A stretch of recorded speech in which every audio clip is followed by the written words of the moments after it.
متحدہ عرب امارات سے ایک جماعت 40 دن کے لیے روس میں تبلیغ کی غرض سے گئی تو جس مسجد میں ان کی تشکیل ہوئی بدقسمتی سے اس کا تالا بھی زنگ آلود ہو چکا تھا۔ جماعت کے ساتھیوں نے مسجد کھولی تو ساری مسجد مٹی کا ڈھیر بنی ہوئی تھی، پوری مسجد میں گرد جمع تھی۔ انہوں نے پوری مسجد کی صفائی کی۔ نماز کا وقت ہوا تو اذان کی آواز سن کر ایک بوڑھیا تیز قدموں سے چلتے ہوئے مسجد کی دہلیز پر آ کھڑی ہوئی اور حیرت سے جماعت کے ساتھیوں کو تکنے لگی۔ غور سے ارد گرد کا معائنہ کرتے رہی۔ ساتھیوں کے دریافت کرنے پر کہا کہ میں یہی پڑوس میں رہتی ہوں، 70 سال ہو گئے، میں نے کبھی اس مسجد میں کسی کو آتے نہیں دیکھا۔ جیسا آپ کو کرتے دیکھا یہ سب میرے باپ دادا کیا کرتے تھے، لیکن ان کے بعد جو وقت گزرتا گیا سب بدلتا گیا۔ جب تبلیغیوں نے یہ دلسوز باتیں سنی تو رونے لگے کہ ہم نے آنے میں بہت دیر کر دی۔ اگلے دن یہ لوگ محلے میں گھر گھر دکان پر جا کر لوگوں کو جو ناسمجھی کی وجہ سے مرتد ہو چکے تھے ان کو اسلام کی دعوت دی۔ وہ پھر سے مسلمان ہوئے اور مسجد میں آ گئے۔ چند ہی ہفتوں میں پورے محلے میں دین کی لہر آ گئی، جیسا کہ اسلام ان کے لیے ایک نیا مذہب ہو۔ کچھ دنوں بعد محلے والوں نے 500 گز کی قالین پر تمام لوگوں کو جمع کیا اور جماعت والوں سے دین کے معاملات سیکھے اور مزید محنت کے لیے لوگوں کو تاکید کی۔ پھر جب ان کے 40 دن پورے ہو گئے تو ان کی رخصتی کے دن اس محلے میں گمسام سا عالم تھا، جیسے کہ ان کا کوئی خاص عزیز فوت ہو گیا ہو۔ ان لوگوں نے پوچھا، یہ آپ لوگ کہاں جا رہے ہیں؟ کیا آپ لوگوں کو دکانیں چاہیے؟ کیا آپ لوگوں کو مکان چاہیے یا عورتیں؟ دکان مکان کا بندوبست ہمارے ذمہ ہے، ہم اپنی بیٹیوں کے نکاح آپ سے کرنے کے لیے تیار ہے، بس آپ لوگ ہمارے ساتھ رہ کر ہماری اسلام سے متعلق مزید رہنمائی فرمائے۔ تو جماعت والوں نے ان کو اپنی ترتیب سے متعلق بتایا، لیکن وہ نہ مانے۔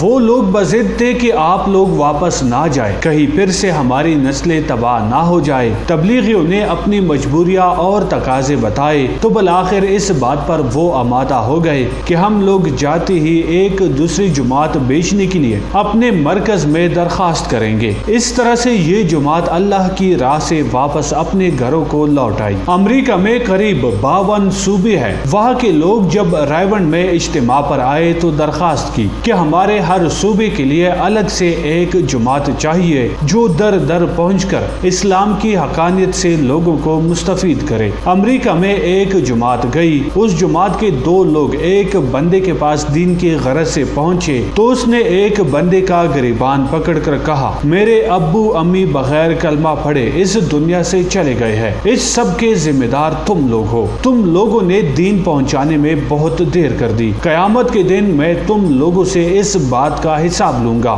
جب اس آدمی کا غصہ ٹھنڈا ہوا تو اس سے اس ملال کی وجہ پوچھنے پر معلوم ہوا کہ کچھ ہی ماہ پہلے وہاں ایک دوسری جماعت آئی تھی جن کی بدولت یہ بندہ اسلام سے متاثر ہو کر حلقہ بگوش اسلام میں داخل ہوا تھا، اور اس کو دکھ ہے کہ اس کے والدین بہت بڑی نعمت سے شرمندہ ہو کر ہمیشہ کے لیے اس دنیا سے چلے گئے ہیں۔ فلپائن میں 400 سال پہلے 100% مسلمان تھے، لیکن اسلام سے نا ہم آہنگی کی بدولت یہ لوگ اسلام سے دور ہوتے گئے اور کچھ لوگ تو برائے نام مسلمان رہ گئے، باقی سب مرتد ہو گئے، کسی کا بھائی عیسائی تو کسی کا باپ۔ جب پہلی بار 1976 میں رائیونڈ سے وہاں جماعت گئی تو 7 آدمی اس کام میں لگ گئے۔ پھر 1993 تک 1 لاکھ فلپائنی تبلیغ کی محنت پر گامزن ہو چکے تھے۔ بنگلہ دیش میں تبلیغی اجتماع کے موقع پر ایک فرانسیسی اچانک ممبر پر آ کر کہنے لگے کہ اے لوگو،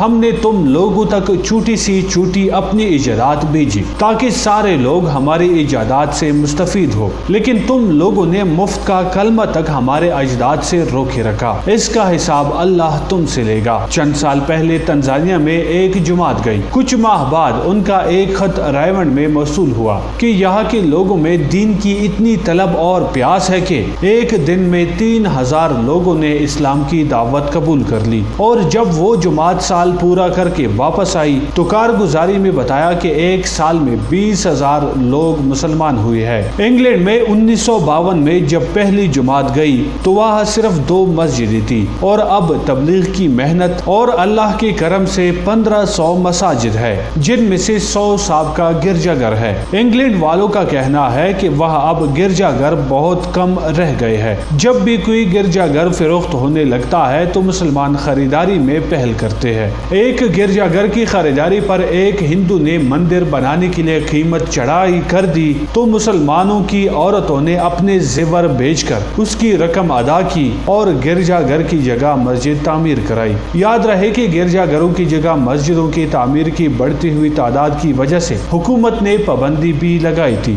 یوگوسلاویا میں جب پہلی جماعت گئی تو دور دور تک مسجدوں کی عدم موجودگی کی وجہ سے ان کو ہوٹل میں رہنا پڑا، اور اب الحمدللہ دعوت و تبلیغ کی محنت سے وہاں 3500 مساجد آباد ہے۔ ہالینڈ کا موجودہ تبلیغی مرکز پہلے پادریوں کا دینی مدرسہ تھا جہاں پر پادریوں کو دینی تعلیم دی جاتی تھی۔ لندن میں جو تبلیغی مرکز ہے وہ پہلے عیسائیوں کا گرجا گھر تھا۔ کینیڈا میں پادریوں کا ایک بہت بڑا مدرسہ تھا، لیکن آج وہاں پر قرآن و حدیث کا درس دیا جاتا ہے۔ فلپائن سے ایک جماعت کو کیوبا بھیجا گیا جس کی برکت سے وہاں کے 3000 مرتدوں نے کلمہ پڑھا۔ جب یہ جماعت واپس آنے لگی تو کیوبا والے زار و قطار رونے لگے اور درخواست کی کہ ہمارے بھائیوں سے کہنا ہمیں بھول نہ جائے، ہمارے یہاں رہنمائی کے لیے، اسلام کے فروغ کے لیے اور ہمارے نسلوں کے ایمان کے تحفظ کے لیے آتے رہنا۔ فلپائن میں عورتوں کی ایک جماعت گئی تو ان کا بیان سن کر 60 فلپائنی عورتوں نے وہاں بیٹھ کر اپنے لیے برقعے منگوائے اور واپسی پر برقعوں میں ملبوس ہو کر واپس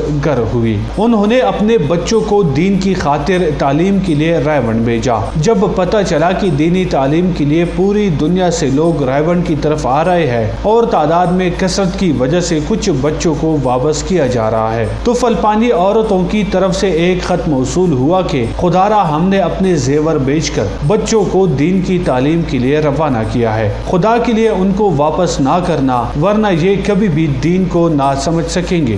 دوستو، یہ ہم سب کا فریضہ ہے کہ ہم خود بھی دین سیکھیں اور دوسروں تک پہنچائیں۔ اللہ ہم سب کو دین کی سمجھ عطا فرمائے اور اسے دوسروں تک پہنچانے کی توفیق عطا فرمائے، آمین۔